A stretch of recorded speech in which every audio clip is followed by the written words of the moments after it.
4 जून 2015। मणिपुर का चंदेल जिला। सुबह की पहली किरणें पहाड़ों पर पड़ रही थी। माहौल बिल्कुल शांत था, रोज की तरह।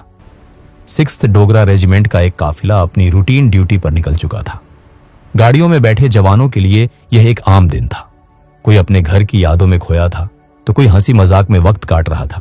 उन्हें जरा भी अंदाजा नहीं था कि यह शांति तूफान से पहले की खामोशी है। और फिर सुबह 8:15 एक जोरदार धमाका और सब कुछ बदल गया। पहाड़ियों में छिपे दुश्मनों ने आरपीजी और ऑटोमेटिक हथियारों से भारतीय सेना के काफिले पर ताबड़तोड़ हमला कर दिया। गाड़ियां आग के गोले बन चुकी थी। हमारे जवान चारों ओर से घिर चुके थे। इस कायराना हमले में भारत ने अपने 18 बहादुर बेटे खो दिए। 15 जवान गंभीर रूप से घायल हुए। पिछले 20 सालों में नॉर्थ ईस्ट में भारतीय सेना पर यह सबसे घातक हमला था। हमले के बाद उग्रवादी जंगलों के रास्ते म्यांमार बॉर्डर पार भाग गए। उन्हें लगा हर बार की तरह भारत सिर्फ निंदा करेगा, लेकिन वे यह भूल गए थे, यह नया भारत है। हमला करने वाले ये लोग थे NSSCN-K के उग्रवादी, जिनका लीडर था SS खापलांग।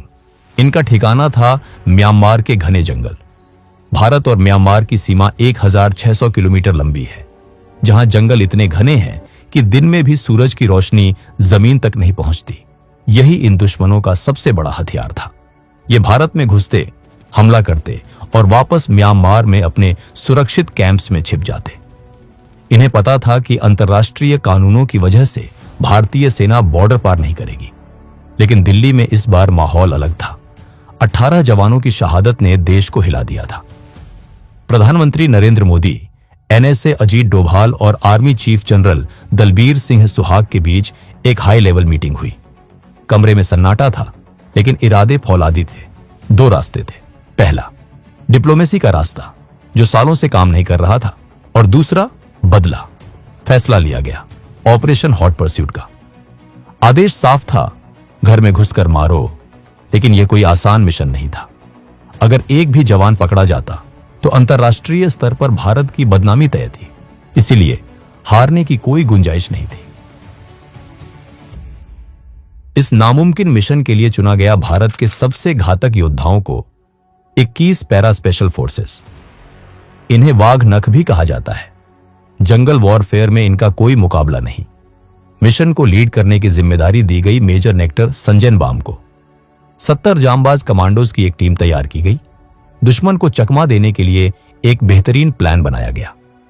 इन कमांडोज ने अपनी स्पेशल फोर्सेस की यूनिफॉर्म नहीं पहनी, बल्कि उन्हें असम राइफल्स और बिहार रेजिमेंट की साधारण वर्दी पहनाई गई, ताकि अगर बॉर्डर पर कोई उन्हें देख भी ले तो लगे कि यह सामान्य पेट्रोलिंग है।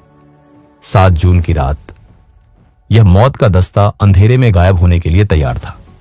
ऑपरेशन शुरू हुआ। कमांडोज ने पैदल चलना शुरू किया। रास्ता बेहद खतरनाक था। घने जंगल, दलदल और जहरीले सांप। हवा में नमी इतनी थी कि सांस लेना भी मुश्किल था। हर कमांडो के कंधों पर 40 किलो का वजन था, लेकिन उनके कदमों की आहट सूखी पत्तियों पर भी सुनाई नहीं दे रही थी। तभी एक बहुत बड़ी मुसीबत सामने आ गई। जंगल के बीचों बीच कमांडोज का सामना म्यांमार के कुछ स्थानीय शिकारियों से हो गया। यह वो पल था जब पूरा मिशन फेल हो सकता था। अगर वो शिकारी भागकर उग्रवादियों को खबर कर देते तो हमारे जवान वहीं घिर जाते। लेकिन मेजर नेक्टर ने तुरंत फैसला लिया। उन्होंने शिकारियों को पकड़ा, लेकिन उन्हें मारा नहीं। उन्होंने उन्हें अपने साथ ले लिया और कहा, जब तक हम वापस नहीं आते तुम हमारे साथ चलोगे। 2 दिन तक बिना सोए, बिना रुके। 9 जून की रात तक भारतीय सेना के ये शेर दुश्मन के कैंप के बिल्कुल करीब पहुंच चुके थे। अब उनके और दुश्मन के बीच सिर्फ एक 600 मीटर की सीधी चट्टान थी।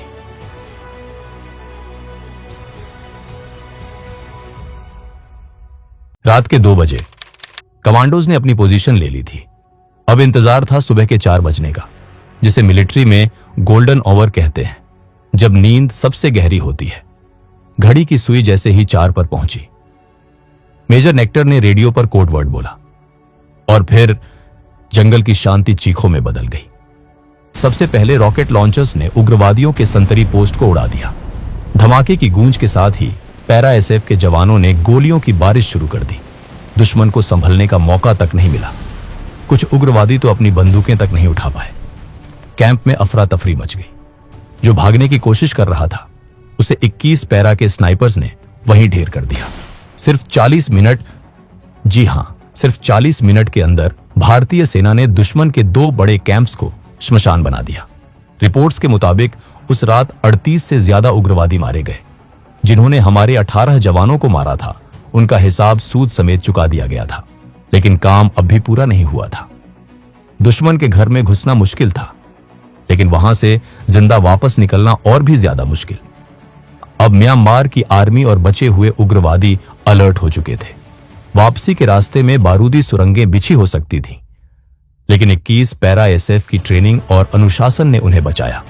बिना एक भी जवान को खोए, बिना एक खरोंच आए, हमारे 70 के 70 कमांडोज शान से भारतीय सीमा में वापस लौटे। जैसे ही उन्होंने बॉर्डर क्रॉस किया, हेलीकॉप्टर्स उन्हें लेने के लिए तैयार खड़े थे। इस ऑपरेशन के बाद म्यांमार सरकार ने चुप्पी साध ली, लेकिन दुनिया को संदेश मिल चुका था।